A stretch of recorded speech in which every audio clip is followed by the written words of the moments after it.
Hello. I'm a man in my 40s, a husband and a father who, until recently, lived a perfectly ordinary life. My greatest joy was simple, working hard at my job and coming home to watch my adorable daughter grow. It took me a long time to decide to write this. I kept asking myself if it was right to share such a painful family story with the world. But I found the courage because I believe this unbelievable, almost incredible tale might give many of you a chance to reflect on the true meaning of family. My story begins about this time last year, when a sudden crisis turned my life upside down. In an instant, my peaceful existence shattered and I was plunged into a deep abyss.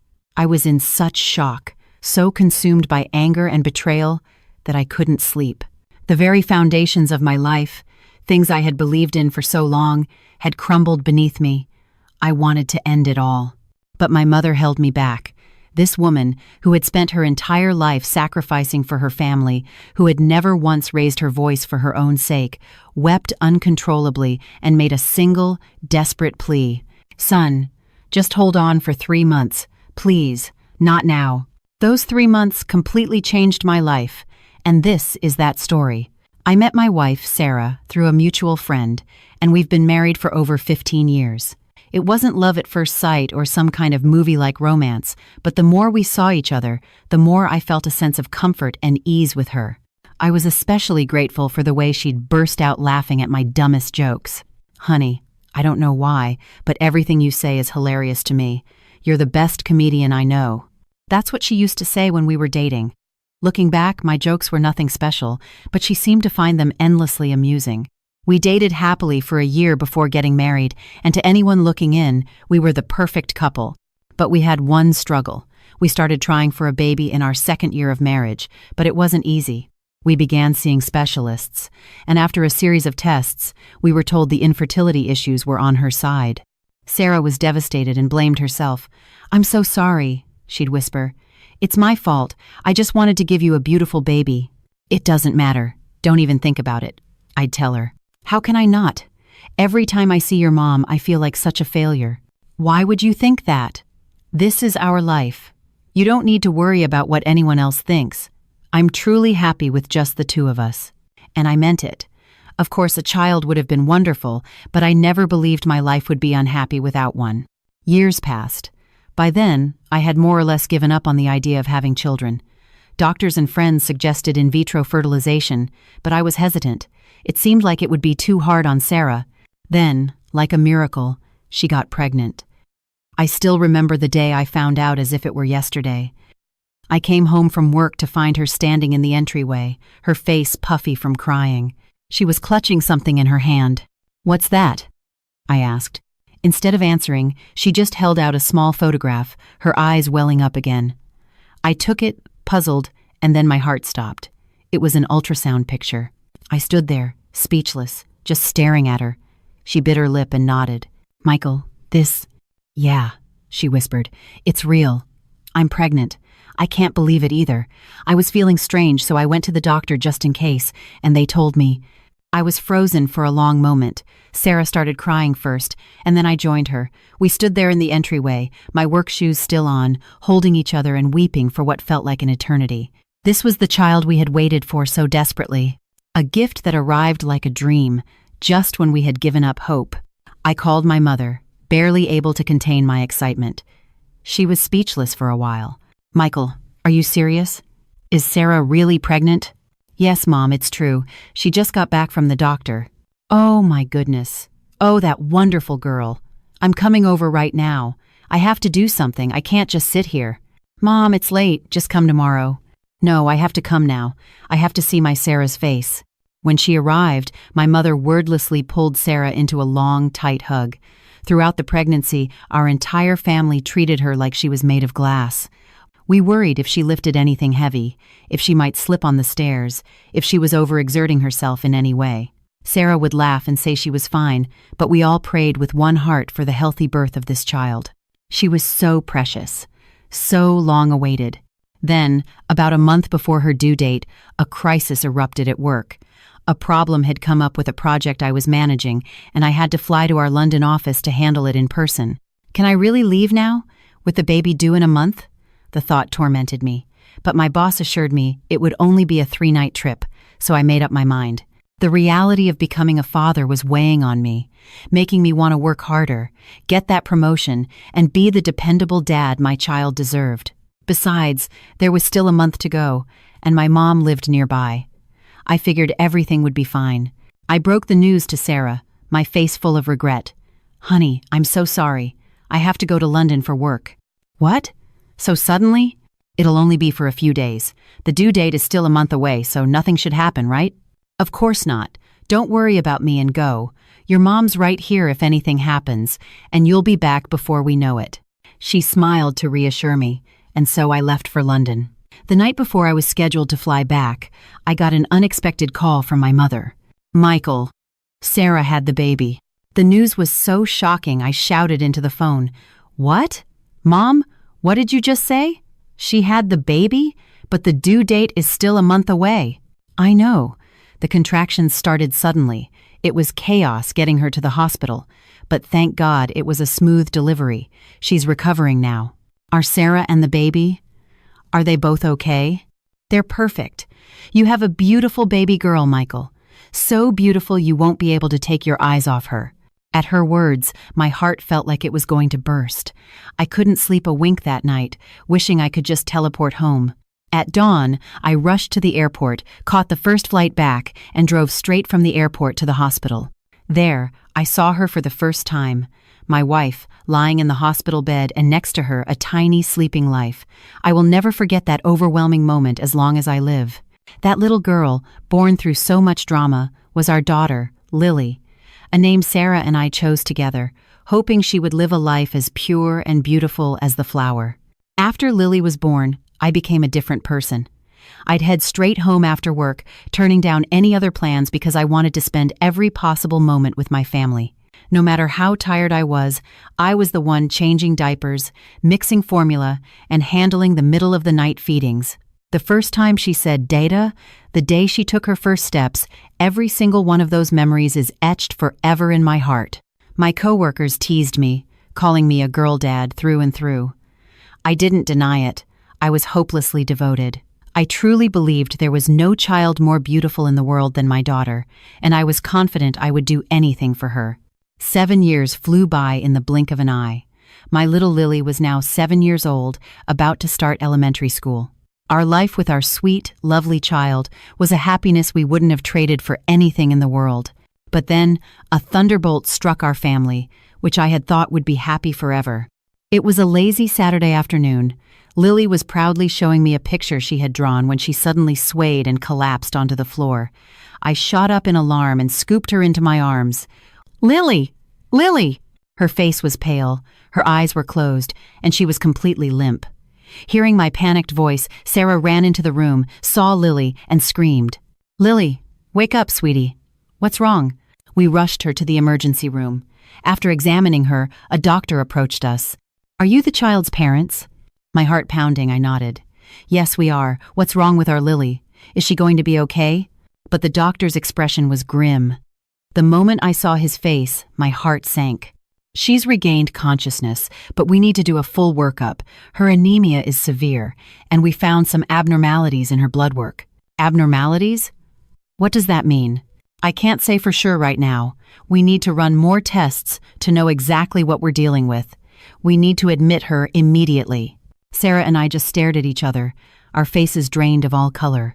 For the next few days, our daughter underwent every test imaginable. It was too much for a 7-year-old to endure. She looked frail and exhausted. "Daddy," she whispered, her voice weak. "I want to go home. Why do I have to keep getting shots?" "Just be brave a little longer, sweetie," I said, my voice thick. "The doctors are just trying to figure out how to make you feel better. This will help you get well faster, so we can go home sooner. You can be brave, right, Lily?" "Really? If I do this, I can go home soon?" "Mm-hmm. I promise. As soon as the tests are done, you can go home." I said those words, but inside, I was terrified. I had no idea what was happening to my child, and the not knowing was agonizing. After several excruciating days, the test results came in. The doctor called my wife and me out of the room. His expression was so dark that I knew, instinctively, he was about to deliver bad news. Lily has leukemia. The moment I heard that word, the world seemed to stop. Everything went dark, and a ringing filled my ears. I felt Sarah slump to the floor beside me, but I couldn't even think to help her up. I just stared at the doctor. Numb. "Is there a cure?" I asked, my voice a hollow whisper. "She can be cured, right?" "We need to start chemotherapy immediately. However, in Lily's case, chemo alone won't be enough. The only fundamental cure is a bone marrow transplant." "A bone marrow transplant?" "Yes. We need to find a suitable donor. It's not an easy process." Without hesitation, I said, "Test me first. I'll do anything for Lily. I couldn't finish the sentence. A sob tore through me. My wife, who had collapsed upon hearing the doctor's words, had fainted and had to be taken to the ER to be rehydrated with an IV. Sarah and I were tested immediately and waited for the results. A few days later, we went to hear the outcome. The doctor looked at us with a troubled expression. "We have the results from both of your tests," he began, "and something unexpected has come up." "What is it?" I asked, my heart hammering. "One of us can be a donor for Lily, right? We're her parents." The doctor hesitated, looking like he didn't know how to say what he needed to say. A knot of dread formed in my stomach. "What is it, doctor? Is there something wrong with me? I've been cutting back on drinking. I quit smoking for her." "No, it's not that." The doctor finally looked me in the eye. "I need to ask, is Lily adopted?" "What? Adopted? What are you talking about? My wife gave birth to Lily." "Well, Lily's blood type is one that is biologically impossible to result from the combination of yours and your wife's blood types." I couldn't process his words. "What does that mean?" The doctor explained it slowly. "The combination of my blood type and Sarah's could never produce a child with Lily's blood type. Of course, we can't be certain based on blood type alone," he added, "but we need to look into this further." I don't remember how I left that office. My mind was a complete blank. My feet felt like they were floating above the ground. This can't be happening. The test must be wrong.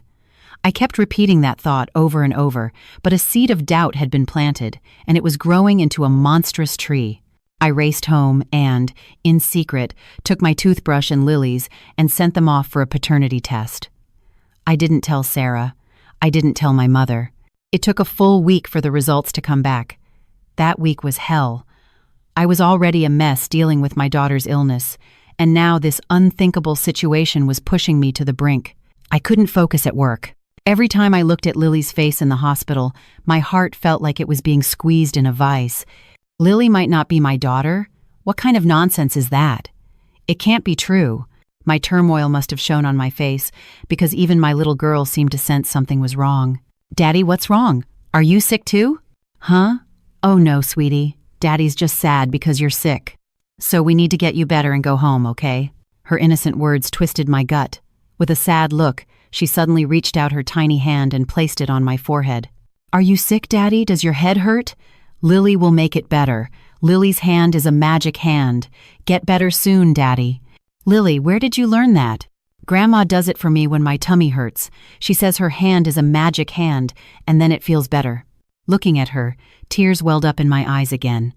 It was already unbearable that my lovely daughter was sick, but to have to doubt my relationship with her in the middle of it all, it was too much to carry. After an eternity, the results arrived. I parked my car in the hospital lot and tore open the envelope. I saw a complex chart, and below it, a single, conclusive sentence. The alleged father is excluded as the biological father of the child. I sat there for a long time, holding that piece of paper. My mind went numb. I couldn't breathe. I finally understood what it meant to have your world fall apart. What is this? Lily isn't my child? How is this possible? The child who had been my entire world for 7 years was not my flesh and blood. It was so absurd, so unbelievable, that I was overcome with a chilling sense of betrayal, the image of Lily's bright face and Sarah's smiling one flashing through my mind. I tried to hold it back, but once the tears started, they were impossible to stop. After a long time, I managed to pull myself together and went up to the hospital room. Lily was asleep in her bed, and Sarah was dozing in the chair beside her, holding her hand. Every instinct screamed at me to shake Sarah awake and demand the truth, but I was so disgusted, so enraged, I couldn't even bear to look at her face. I clenched my jaw and walked back out of the room. Just then, I saw my mother walking down the hall. She was coming to visit. She saw me standing there, frozen, and stopped. "Michael, what is it?" "Did something happen to Lily?" she asked, her eyes wide with fear. I just looked at her and shook my head, then led her to an empty waiting area. With a devastated expression, I handed her the document. "Mom, don't be shocked, but look at this. Lily isn't my child. Sarah cheated on me. How could she do this to me? I can't live with her anymore. I'm going to divorce her." My mother took the paper and stared at it for a long time. Then she started to sob. I expected that. She had been overjoyed at the news of the pregnancy. I knew she would be just as shocked as I was. But her reaction that followed was something I never could have predicted. I thought she would demand I divorce Sarah immediately. Instead, she took my hand and said something that stunned me. "Michael, you can't get a divorce." "Mom, what did you just say?" "You can't, please." She was crying, clinging to my hand, pleading with me. I couldn't understand. "Mom, are you telling me to keep living with a woman who cheated on me and passed off another man's child as mine? It's been 7 years. 7 years she's been lying to me. How can I not divorce her?" "This one time, son, please, just listen to your mother." She looked up at me, her face streaked with tears. My mother had never asked me for anything difficult. She had always supported me, always trusted my decisions. This was the first time in my life she had ever tried to stop me so desperately. "Even if it's hard, just a little longer. Just 3 months. Son, just hold on for 3 months. Not now. I'm begging you." "3 months? Mom, what are you talking about? Why 3 months? What's going to change?" I pressed her for an answer, but she just shook her head. "I can't tell you now. It's not time yet. Please trust me, and just wait 3 months. No matter how much it hurts, if you can just hold on until then, I'll explain everything." "Mom, why are you doing this? If you don't want to see me go crazy, please just tell me now."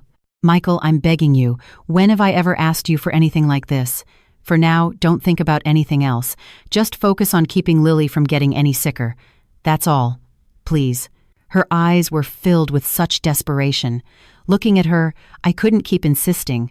I forced myself to nod, but my anger wouldn't subside. That night, I slept alone on a bench in the hospital corridor. I couldn't bring myself to go back into the room and see their faces. I had promised my mother I would wait, but my heart was in agony. And I couldn't stop wondering why. Why would my mother defend a cheating daughter-in-law and stop her own son from getting a divorce? To find out, I had to keep my promise, but that time was a living hell. Lily's chemotherapy started a few days later, but I couldn't even look Sarah in the eye. We would be in the same room, but I wouldn't say a word. When Lily fell asleep, I'd go out into the hallway and spend the night there.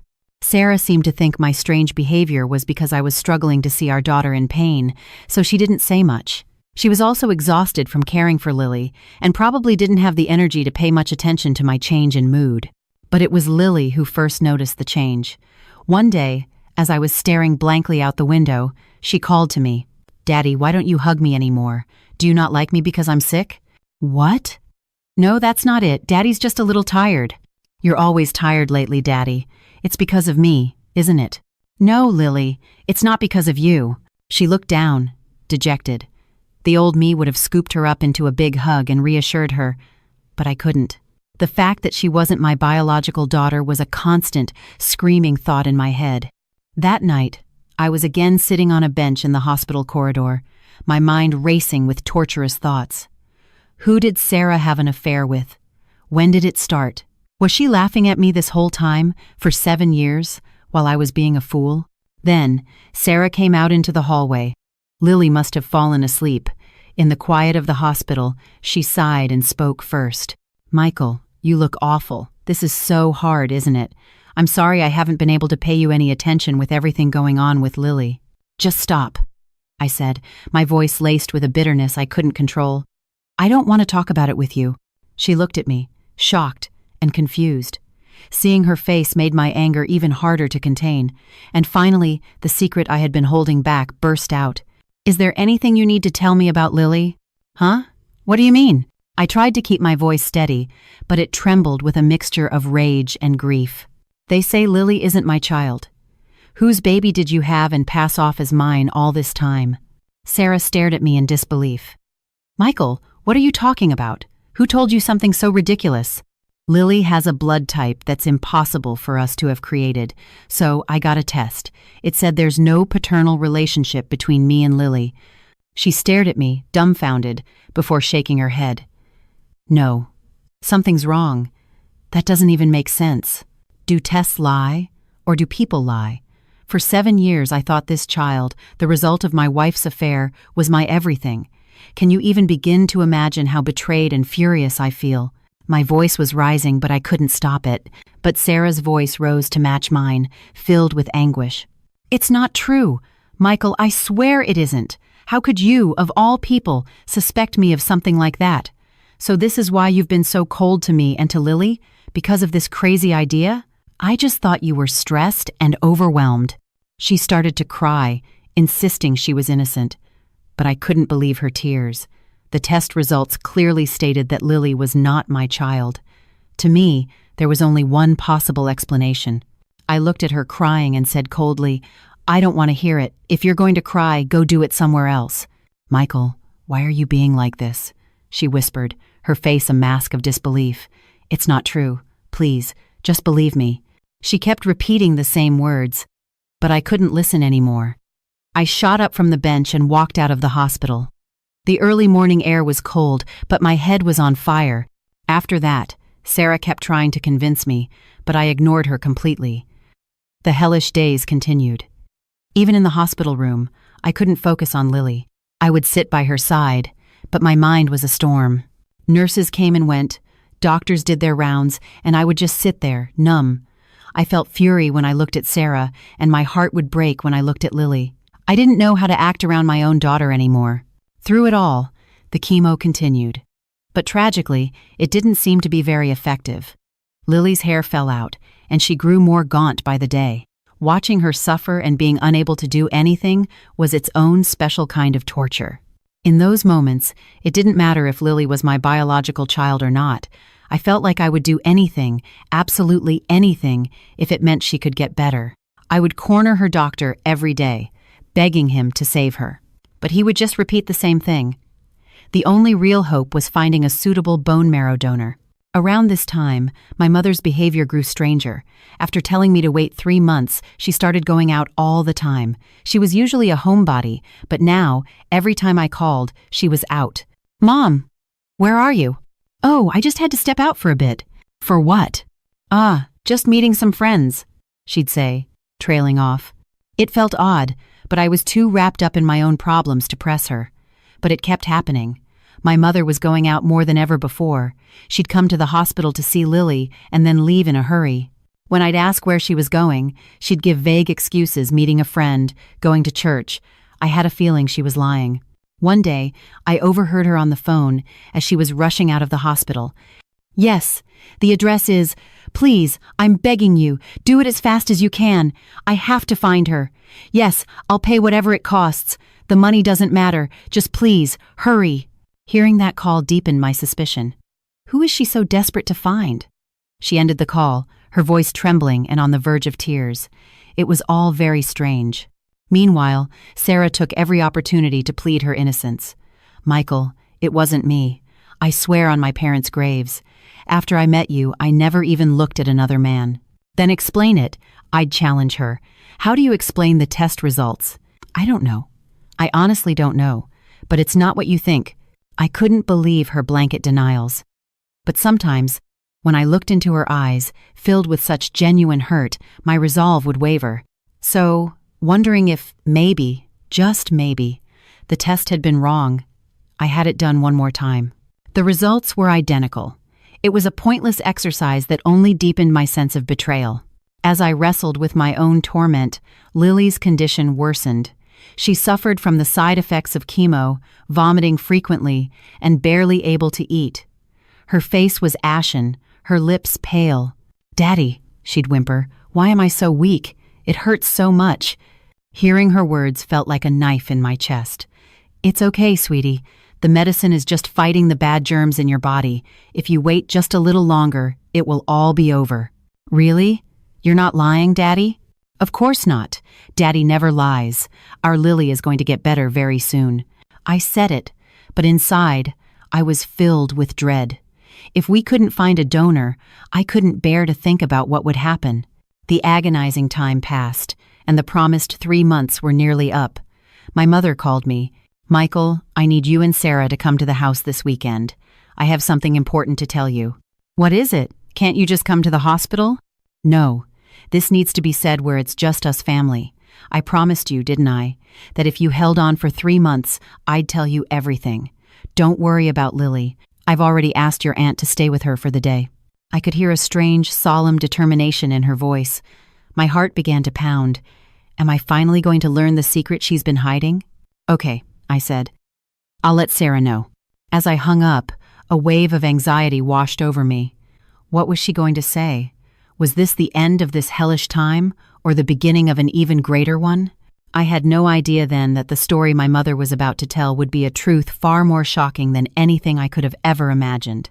A few days later, on that weekend, Sarah and I drove to my mother's house in complete silence. My mother greeted us with a sigh and told us to sit in the living room. She hesitated, unable to begin, just staring down at a manila envelope in her hands. Finally, she looked up and spoke. Michael. Yes, Mom. I need you to listen to everything I'm about to say. Don't interrupt me. I nodded. Her expression was so complex, my heart was racing. Michael, Sarah never had an affair. Her tone was firm. I looked at her, bewildered.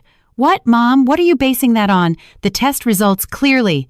Michael, I told you to listen. Sarah is completely innocent. I was more confused than ever.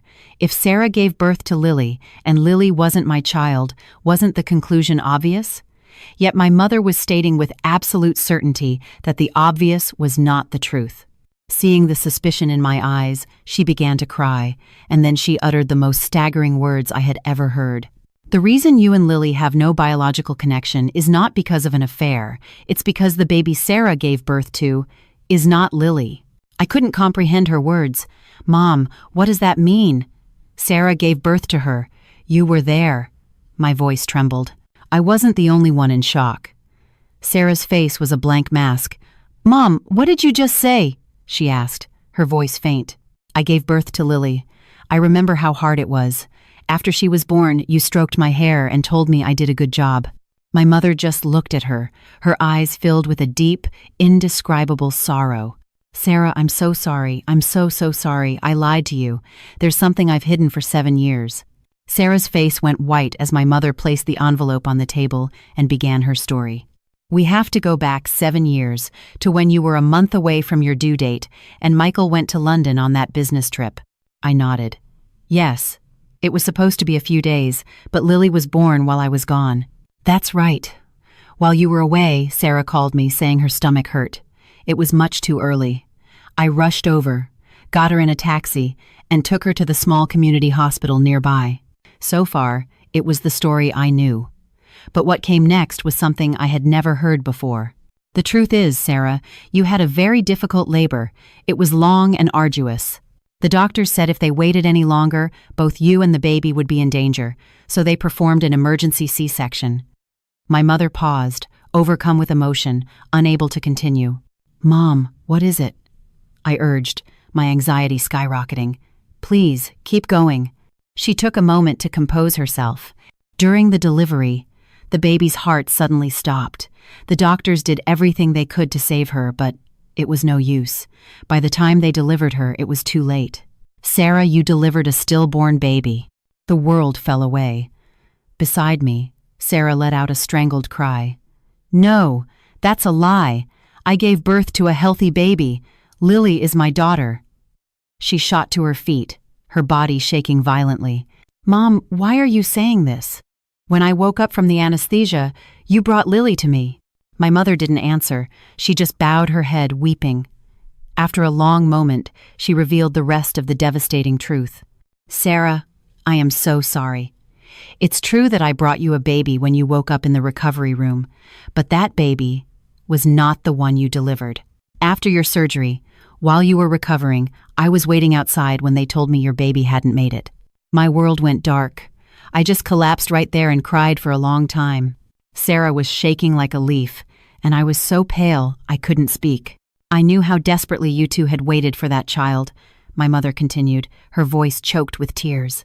I saw how you counted the days until you could meet her, and then to be told that she died without ever taking a breath, I was going out of my mind. How was I supposed to tell you? How could I tell you who would wake up asking for your baby that she was gone? I couldn't imagine what that news would do to you. I couldn't say it.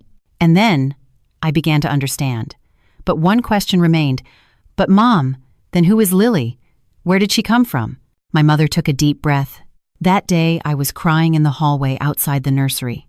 I had told you I would bring the baby, but I had no idea what to do. I was a complete mess. That's when I overheard two nurses talking. About what? There was a young single mother who had given birth on the same day as you, but right after the baby was born, she abandoned her at the hospital and ran away. My heart was pounding so hard I could barely breathe. Don't tell me. That baby. Yes, my mother whispered. That baby was Lily. The nurses were worrying about what to do, how to send a newborn to a foster home. And in that moment, I had a crazy thought. If I could make that child our child, if I could pretend she was the one you gave birth to, I thought everything would be okay. I was speechless. Sarah covered her mouth, a muffled sob escaping. I know, my mother said. It was an insane idea. But in that moment, all I could think about was you two. I knew you would wake up and ask for your baby, Sarah, and I just couldn't bear to tell you she was gone. So I went to the medical staff, I got on my knees, and I begged them to let us raise that child as our own. And? I asked, my fists clenched. At first, of course, they said no. They were horrified, but I just kept crying and pleading, and I think their hearts softened. That baby was going to end up in the system anyway. And you, Sarah, would be lost in grief. Fortunately, in that small hospital, on that day, only 2 babies were born, yours and Lily. The doctor and the nurses, they quietly looked the other way. They were worried about the baby too. They knew what life would be like for an abandoned child in foster care. I swallowed hard, trying to process the unbelievable story. So you're saying Lily isn't the child Sarah gave birth to, but a baby abandoned by a single mother? My mother wiped her tears with the back of her hand and opened the old envelope, pulling out some papers. These are the documents from that time. I've hidden them for 7 years, and I was planning to take this secret to my grave. I was never going to tell. But then Lily got sick, and I couldn't keep the secret any longer. I looked down at the papers. They were old hospital records, birth certificates. You're telling us now because you didn't want me to misunderstand what happened with Sarah, right? I asked, tears streaming down my face. If it weren't for this, we would have gone our whole lives without knowing. That's part of it, she said. But the biggest reason is Lily. She's sick and needs a bone marrow transplant, and there's no match in our family. In that instant, I understood what my mother had been doing for the past 3 months. Mom, don't tell me. Yes, I've been searching for the single mother who abandoned Lily all those years ago, Lily's birth mother. I hired a private investigator. At her words, Sarah and I froze. The image of my mother, always busy, always on the phone for the last 3 months, flashed in my mind. So? I asked, my voice tight with tension. Did you find her? My mother nodded. Yes, I found her. At that one phrase, Sarah, who had been completely broken, shot her head up. Really? Mom, is that true? You met Lily's birth mother? Yes. I told them I'd pay whatever it took to find her. They used the 7-year-old hospital records to search the entire country, and they finally located her. I held my breath and pressed on. So? What is she like? Can she save Lily? Her name is Jenna. She works at a small hair salon in a little town upstate. She's married now with 2 other kids, and she never told her husband about the baby she had. A wave of complex emotions washed over me. The woman who had abandoned her newborn child was now living another life with another family. I felt a surge of anger, and at the same time, an immense wave of pity for Lily. Sarah asked urgently, Mom, did you meet her? My mother nodded. Yes. I met her last week. What did she say? Can she help our Lily? At first, she was just stunned, my mother said slowly. To have someone show up after 7 years and bring up a past she had tried to forget, she wasn't happy. But when I explained the whole situation, she broke down. She got on her knees and begged for my forgiveness, even though she'd done nothing to me. She said she was just a kid back then, so young and terrified. She had no idea how she could possibly raise a child on her own, so she ran. Sarah and I listened in silence. But she told me through her tears that she had never forgotten the baby she gave up, not for a single day. She said she prayed every night that her child was living well somewhere. A few years ago, she even went back to the hospital to try and find her, but the doctor had passed away in an accident and the nurses had all scattered. My mother wiped away another tear. So I told her everything, that the baby had leukemia and needed a bone marrow transplant, and we couldn't find a match. She responded immediately. She said of course she would do it if she was a match. She begged me to let her save the child's life. She got tested, and Sarah and I bit our lips, waiting. Jenna is a match for Lily. She can give her the transplant. The moment I heard those words, my knees went weak and I almost collapsed. Sarah, sobbing, asked again, "Really? She's really a match?" "Yes, it's certain." I couldn't speak for a long time. Too many emotions were flooding me at once, the shock of the 7-year-old secret, and the hope that my child could be saved. Finally, I broke down and cried. Sarah did too. She turned to my mother, her voice thick with tears. "Mom, why? I never once thought Lily wasn't my child, not for a second." My mother walked over to Sarah and knelt before her. "I'm so sorry, Sarah. I should have told you the truth back then. I was just so scared. And the baby you gave birth to, that child..." Sarah couldn't finish the sentence, but my mother knew what she was asking. I arranged a small private funeral for her. I pray for her every year on the day she was born. Sarah continued to weep, and I couldn't stop my own tears. My mother remained on her knees in front of her daughter-in-law. After a long time, Sarah reached down and helped my mother to her feet. "Mom, I understand," she said. "You did it all for me. Even though I never got to say goodbye to the baby I carried, you gave me Lily. Thank you for that." At her words, my mother began to cry again, and the three of us stood there, holding each other, and cried for a long, long time. A few days later, my mother and I went to meet Lily's birth mother. Sarah had to stay with Lily at the hospital, so I went in her place. The salon was on the first floor of a modest building in a small town.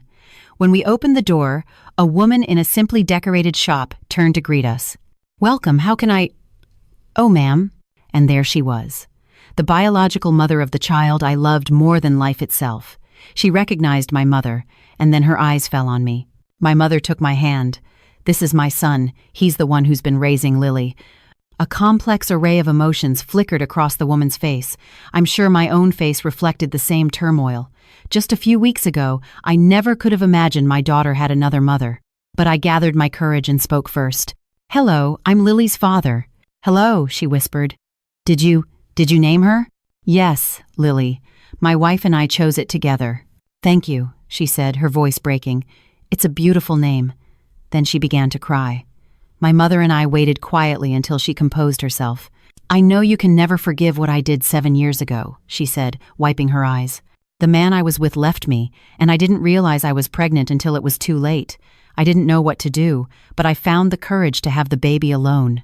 But I had no money, no job. I couldn't even pay the hospital bill. So I ran." Her voice was choked with sobs. "But I never forgot her, not for a day. I prayed every single night that my baby was safe and happy somewhere." I looked at her and said softly, "The past doesn't matter right now. What's important is saving Lily. Are you sure you want to go through with the transplant?"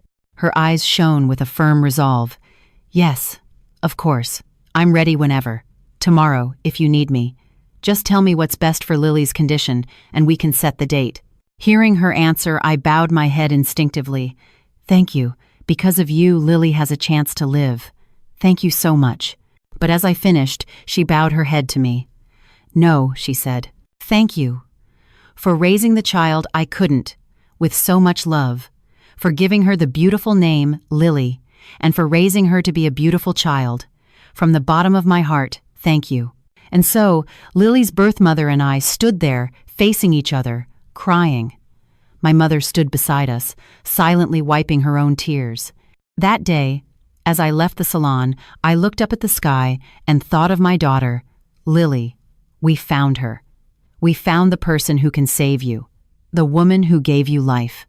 To me, she is the most grateful person in the world. So please, just hold on a little longer." Not long after, the transplant surgery was scheduled. On the day of the operation, Sarah, my mother, and I waited outside the operating room, our hands slick with nervous sweat. After the secret was revealed, I had knelt before Sarah and apologized for everything. She was disappointed that I hadn't trusted her, but she said she would give me another chance. She knew our daughter needed me, and she would make the choice that was best for Lily. I promised her over and over that I would spend the rest of my life making it up to her. We vowed that no matter what trials we faced in the future, we would never doubt each other again. As I stared at the closed doors of the OR, I turned to Sarah. "She's going to be okay, right?" "Of course she is," Sarah said, her voice firm. "She's our daughter. She's strong. She will get through this and be healthy again. Don't you worry." I felt a fresh wave of gratitude for my wife. "Please, God," I prayed, "just let Lily live, and I will spend the rest of my days devoted to these two women." Finally, after an eternity, the doors opened and the surgeon walked out. "The transplant was a success. We'll need to monitor her recovery, but for now her condition is very good." The three of us broke down in tears of joy. A little later, we went to see Jenna, Lily's birth mother and our savior, in her recovery room. Sarah took her hand.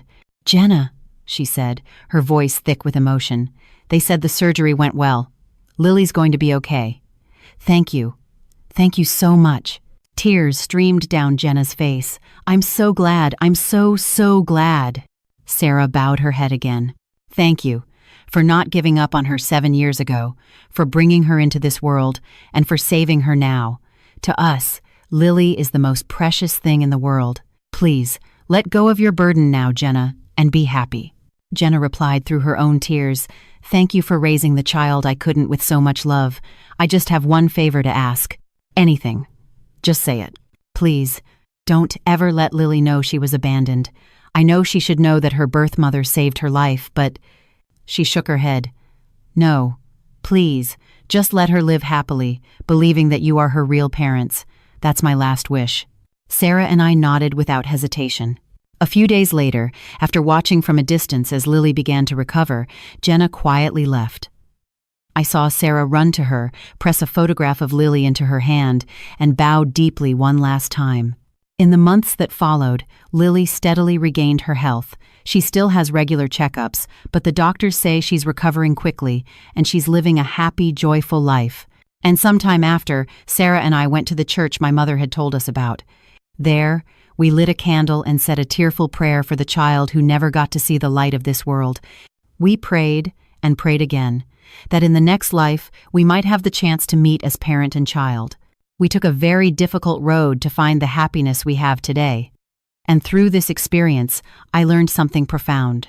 The most important thing in a family is not the blood you share, but the depth of the love and care you have for one another. Thank you for listening to my long story. I hope that today, you too can find warmth and happiness in the boundless love of your family.